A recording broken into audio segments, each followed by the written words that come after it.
एक बार एक बहुत बड़ा नेता एक साधु के छोटे से आश्रम में गया। वह साधु के बारे में बहुत सुना था तो उसके मन में आया कि मैं एक बार जा करके देखता हूँ कि लोग उसकी इतनी तारीफ क्यों करते हैं। जब वह उस आश्रम में गया तो वहाँ पर एक छोटा सा कमरा था जहाँ पर एक कालीन बिछा हुआ था। वहाँ पर कुछ लोग नीचे बैठे हुए थे और साधु जी सामने बैठे हुए थे। कुछ सवाल जवाब चल रहा था। वह नेता उस आश्रम में आया और उस नेता के साथ में 4 बॉडीगार्ड भी थे और उसकी यह आदत थी कि जहाँ पर भी वह जाता था लोग अपनी जगह से खड़े हो जाते थे और उसकी तरफ देखते थे, हाथ जोड़ते थे और सर झुकाते थे। लेकिन यहाँ पर ऐसा कुछ भी नहीं हुआ। साधु व्यस्त होने के कारण उसकी तरफ देखा तक नहीं। तभी नेता को लगा कि यह मेरी बेइज्जती है और वह इस बात से गुस्सा हो गया। नेता ने थोड़ा गुस्से से साधु की बात को बीच में काटते हुए कहा कि मैं आपसे कुछ कहना चाहता हूँ। साधु ने उसकी तरफ देखा और बोला, आप थोड़ी देर रुकिए, पहले मैं इसके सवाल का जवाब दे दूँ, उसके बाद मैं आपसे बात करता हूँ। तब तक आप अगर चाहें तो आप बैठ सकते हैं। वह साधु का इतना कहने की ही देरी थी कि नेता का चेहरा गुस्से से लाल हो गया। फिर उसने अपना सारा गुस्सा उस साधु पर निकाल दिया। अभी तक वह नेता बहुत तमीज़ से आप कह करके बात कर रहा था, लेकिन अब वह तू तड़ाक पर उतर आया। नेता ने उस साधु को कहा, तुझे पता भी है मैं कौन हूँ और तू किससे बात कर रहा है?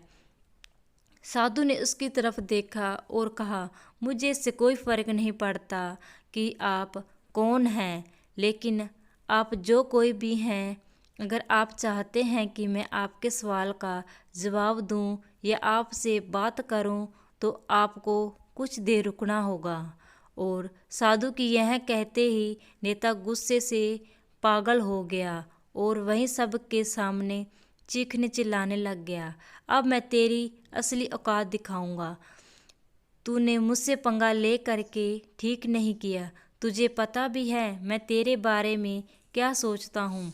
साधु ने फिर से नेता की तरफ देखा और बड़े ही प्रेम से कहा कि मुझे इससे कोई फ़र्क नहीं पड़ता कि आप मेरे बारे में क्या सोचते हैं। आप जो चाहें वह मेरे बारे में सोच सकते हैं। फिर नेता ने उससे कहा कि तू चाहे सुनना चाहता है या नहीं, लेकिन मैं तुझे यही सब के सामने बताऊंगा कि मैं तेरे बारे में क्या सोचता हूँ। तू कोई साधु नहीं है, तू एक बहुत ही घटिया इंसान है। तू एक ढोंगी है, पाखंडी है और यहाँ पर जितने भी लोग बैठे हैं उन सबको बेवकूफ़ बना रहा है। तेरा बस एक ही मकसद है, इन लोगों की जेब में जितना भी पैसा है वह सब तेरे पास में आ जाए। तू अपने फ़ायदे के लिए इन लोगों का इस्तेमाल कर रहा है और अब मैं तुझे नहीं छोड़ने वाला हूँ। पूरी दुनिया के सामने तेरा पर्दाफाश करके रहूँगा। लेकिन उसके इतना बोलने के बाद भी हल्की सी मुस्कान उस साधु के चेहरे पर बनी रही। यह देखकर वह और भी तिलमिला गया। उसके ये कहा, अब बहुत हो गया, अब मैं यहाँ 1 मिनट भी नहीं रुकने वाला। लेकिन अभी भी तेरे पास मौका है। अगर मुझसे माफ़ी मांगनी है या मुझसे कुछ कहना है तो कह सकते हैं। इतना सब होने के बाद भी साधु के चेहरे पर एक मुस्कान थी और वह बिल्कुल शांत था। और फिर उन्होंने अपनी आंखें बंद करी और फिर साधु ने अपनी आंखें खोली, हाथ जोड़े और कहा कि मुझे आपसे कोई गिला शिकवा नहीं है। आपके लिए मेरे मन में कोई भी गलत ख्याल नहीं है। जो भी मेरे बारे में आपने कहा वह आपकी अपनी सोच थी, तो मुझे आप में कोई भी बुराई नज़र नहीं आती है। मुझे आप बहुत ही भले इंसान लग रहे हैं।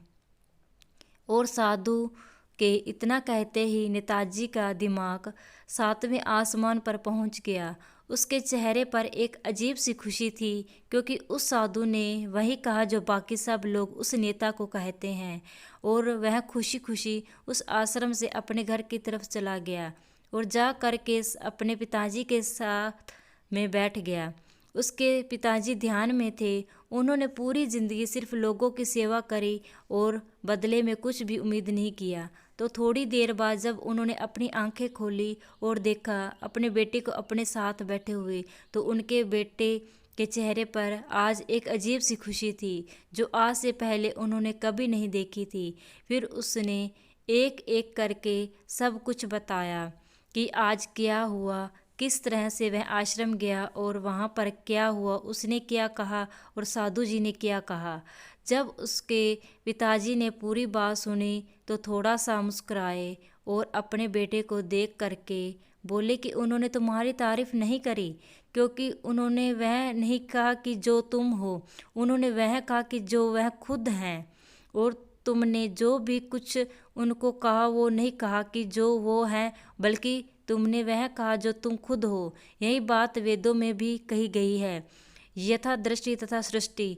यह दुनिया तु तुम्हें वैसी नहीं दिखती जैसी यह दुनिया है, यह दुनिया वैसी दिखती है तुम्हें जैसे तुम खुद को जिसकी नज़र से जैसी है उसके लिए यह दुनिया वैसी ही है।